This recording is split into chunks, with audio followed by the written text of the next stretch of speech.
Yaradan insanları elə belə yaratmayıbdır. Biz yaradanın sistemində yaşayırıq və yaxud da Allahın sistemində. Kim necə istəyir xitab eləyə bilər.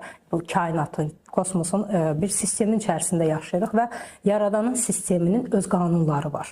Necə ki, məsələn, dövlətin öz qanunları var, yaradanın da sisteminin öz qanunları var. Necə ki, biz dövlətin qanunlarına itaət edirik, qulluq edirik, eyni şəkildə yaradanın da sisteminə bu şəkildə bizim qulluğumuz var.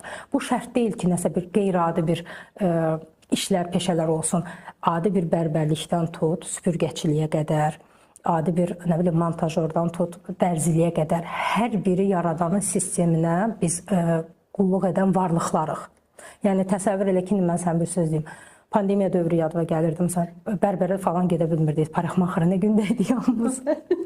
Yəni indi təsəvvür elə ki, bütün sistemdən bütün saç ustaları çıxardılıbdır. Sistem necə olar? Bir dənə balaca bir